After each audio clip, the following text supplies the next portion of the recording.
वासिया की जिंदगी इस वक्त एक ऐसे मोड़ पर आ खड़ी हुई है जहां एक तरफ उसकी मां की ममता है और दूसरी तरफ आलिया की सच्ची मोहब्बत। वासिया की मां जब आलिया के घर से वापस आई तो उनका गुस्सा आसमान को छू रहा था।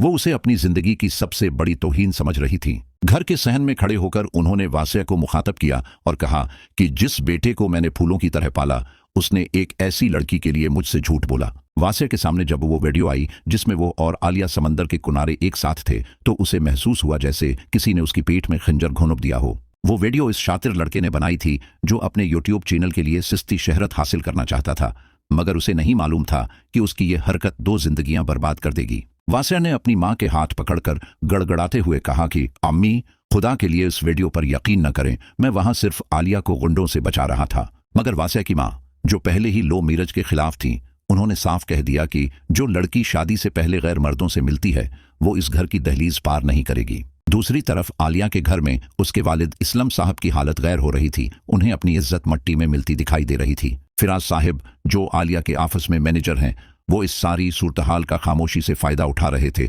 और इस्लाम साहब के सामने हमदर्द बनकर बैठे थे। फिराज ने इस्लाम साहब को यकीन दिलाया कि अंकल, आप फिक्र न करें, मैं आलिया को अपनाने के लिए तैयार हूं, मैं उसकी हर गलती को मुआफ कर दूंगा। आलिया जब अपने कमरे में ये सब सुनती है तो उसे फराज की मकाराना हंसी से डर लगने लगता है। वो जानती है कि फराज उसे हासिल करने के लिए किसी भी हद तक जा सकता है। आलिया ने वासे को फोन करके जार व क़ितार रोते हुए कहा कि वासे, अगर तुमने मुझे यहां से न निकाला तो ये लोग मेरा निकाह जबरदस्ती फराज से कर देंगे। वासिया ने जब अपनी मां का सख्त रवैया देखा और आलिया की बेबसी सुनी तो उसने वो फैसला किया जो उसने कभी ख्वाब में भी नहीं सोचा था। वो जानता था कि अगर वो खामोश रहा तो आलिया की जिंदगी जहन्नम बन जाएगी, इसलिए उसने बगावत का रास्ता चलने का पक्का इरादा कर लिया। वासिया ने आलिया से कहा कि आलिया, कल सुबह कचहरी पहुंच जाओ, हम कोर्ट मैरिज करेंगे, यही हमारी मोहब्बत को बचाने का आखिरी रास्ता है। आलिया सारी रात जागती रही। उसे एक तरफ अपने वालिदीन की इज्जत का ख्याल आ रहा था और दूसरी तरफ वासिया के बगैर जीने का खौफ उसे तड़पा रहा था। अगली सुबह जब घर वाले नाश्ते में मसरूफ थे, आलिया खामोशी से पिछले दरवाजे से निकली और तेज कदमों से सड़क की तरफ भागने लगी। वासिया अपनी गाड़ी लिए कचहरी के बाहर बेचैनी से उसका इंतजार कर रहा था। उसे डर था कि कहीं फिराज के आदमियों को इस बात की भनक न लग जाए। कचहरी के उस छोटे से कमरे में जब निकाह खवान ने निकाह शुरू किया तो आलिया के हाथ कांप रहे थे और उसका चेहरा आंसुओं से भीगा हुआ था। वासिया ने आलिया का हाथ थामकर उसे हौसला दिया और जैसे ही आलिया ने कबूल है कहा, उनके दरमियान तमाम समाजी दीवारें एक पल में गिर गईं। निकाह के बाद वासिया उसे एक छोटे से किराए के घर में ले गया जहां अब उन्हें अपनी जिंदगी की नई और कठिन शुरुआत करनी थी। दूसरी तरफ जब आलिया के घर वालों को पता चला कि वो गायब है तो पूरे मोहल्ले में कहराम मच गया और इस्लाम साहब सदमे से नढाल होकर गिर पड़े। फिराज को जब उस कोर्ट मीरज का पता चला तो उसका जुनून वहशत में बदल गया। उसने कसम खाई कि वो वासिया को इस जरात की ऐसी सजा देगा जो दुनिया याद रखेगी। फिराज ने अपनी ताकत का इस्तेमाल करके वासिया को नौकरी से निकलवा दिया और शहर के तमाम बासर लोगों को वासिया के खिलाफ कर दिया। वासिया अब दर दर की ठोकरें खा रहा था। उसे कहीं काम नहीं मिल रहा था और घर के अखराजात पूरे करना उसके लिए एक बड़ा चैलेंज बन चुका था। आलिया अपने शोहर की यह हालत देखकर टूट जाती थी। वो सोचती थी कि क्या उसने कोर्ट मैरिज करके कोई गुनाह कर दिया है। वासिया उसे हौसला देता कि आलिया, रिस्क देने वाला अल्लाह है, ये मुश्किल वक्त भी गुजर जाएगा, बस तुम मेरा साथ मत छोड़ना। फिराज ने अब एक नया और घटिया वार किया। उसने वासिया पर चोरी का झूठा इल्जाम लगवाकर पुलिस को उनके घर भेज दिया।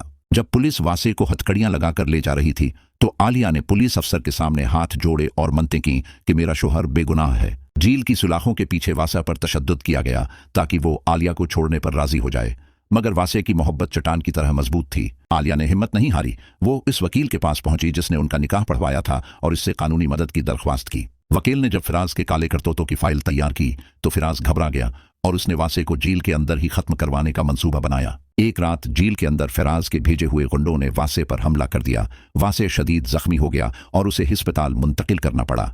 वासिया की मां को जब अपने बेटे की इस हालत का पता चला तो उनका पत्थर जैसा दिल मोम हो गया और वो भागती हुई अस्पताल पहुंची। वहां उन्होंने देखा कि आलिया दिन रात वासिया के सुरहाने बैठी उसकी तीमारदारी कर रही है और अल्लाह से उसकी जिंदगी की दुआएं मांग रही है। वासिया की मां को अपनी गलती का एहसास हुआ कि उन्होंने एक झूठी वीडियो की बुनियाद पर एक नेक लड़की को गलत समझा और अपने बेटे को मौत के मुना में धकेल दिया। वो आलिया के पास गए, उसके सर पर हाथ रखा और जार व क़ितार रोते हुए उससे माफी मांगी कि बेटा, मुझे माफ कर दो, मैंने तुम्हें नहीं पहचाना। वासिया को जब होश आया और उसने अपनी मां और आलिया को एक साथ देखा तो उसके चेहरे पर वो सुकून आया जो उसे महीनों से नसीब नहीं हुआ था। फिराज की मुकारियां अब बेनकाब हो चुकी थीं।